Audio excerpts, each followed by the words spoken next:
Shalom, selamat pagi Bapak Ibu yang dikasihi Tuhan.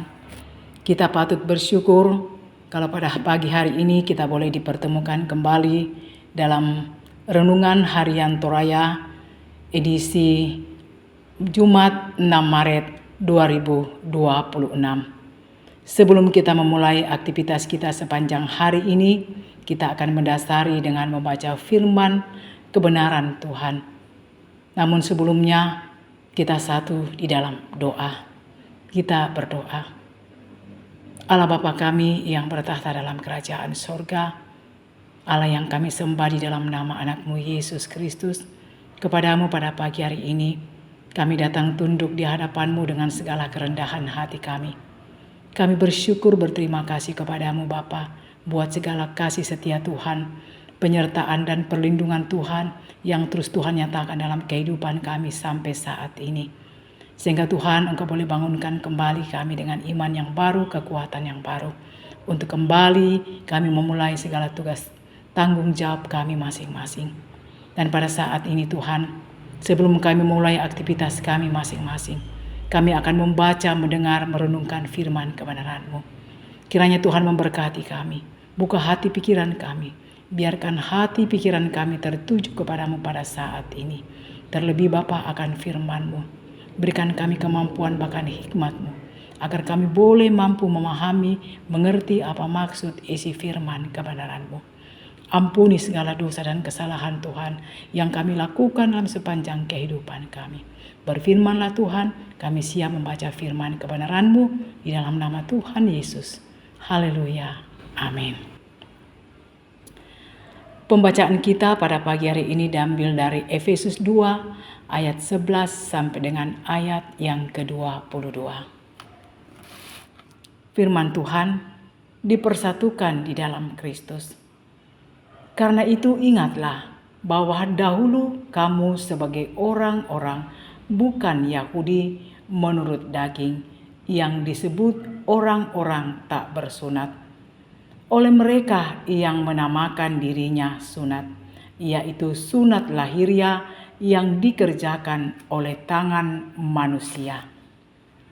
Bahwa waktu itu kamu tanpa Kristus tidak ditermasuk kewargaan Israel dan tidak mendapat bagian dalam ketentuan-ketentuan yang dijanjikan, tanpa pengharapan dan tanpa Allah di dalam dunia.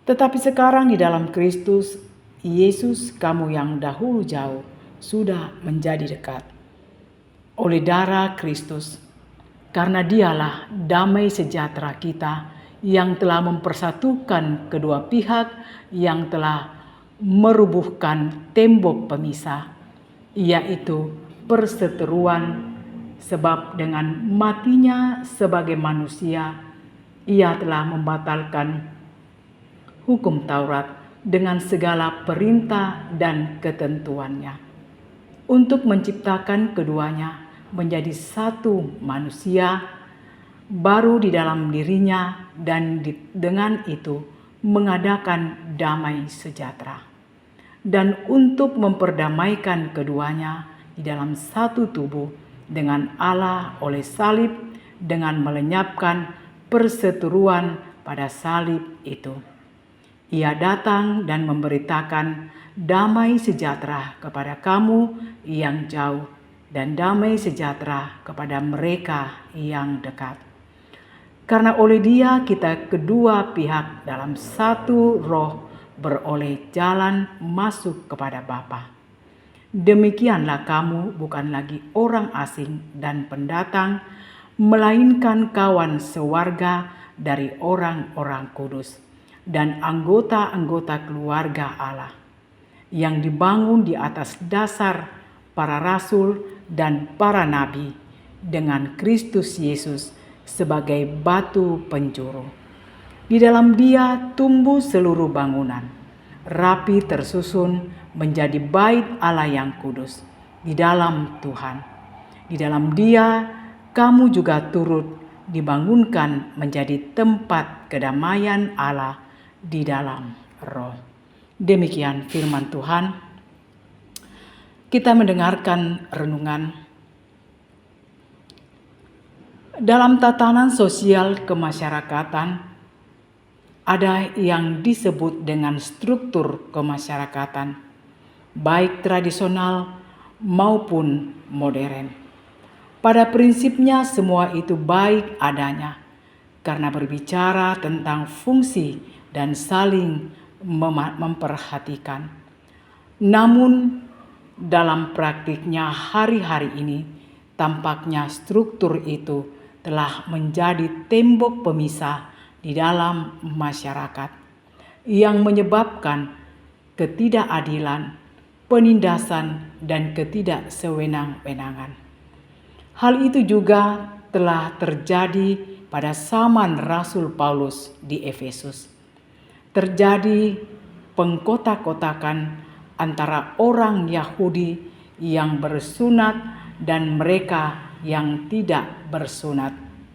Yang bersunat merasa bersih dan layak memasuki kerajaan Allah. Sedangkan yang tidak bersunat dilihat sebagai yang kotor dan tidak layak memasuki kerajaan Allah.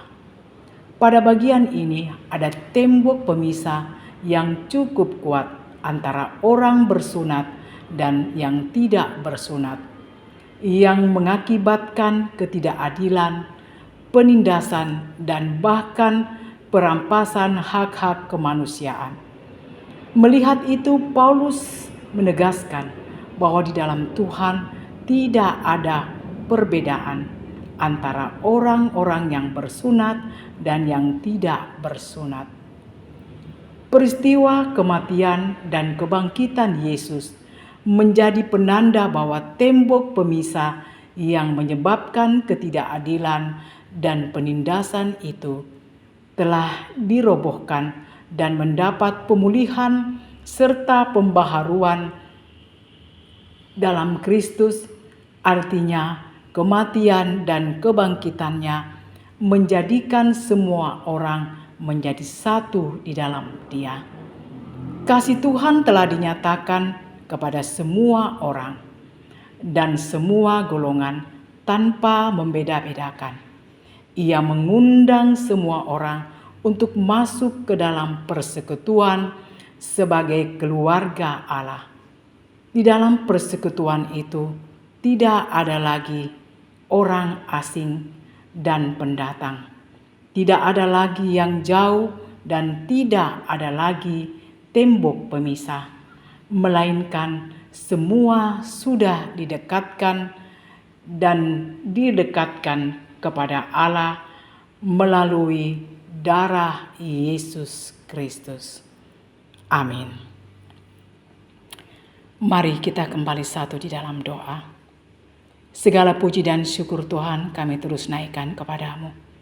Tuhan sudah menyertai kami, menuntun kami di dalam membaca firman kebenaran-Mu. Biarlah firman kebenaran-Mu yang akan terus menguatkan iman percaya kami akan Engkau Tuhan, untuk terus berserah dan berpengharapan kepadamu.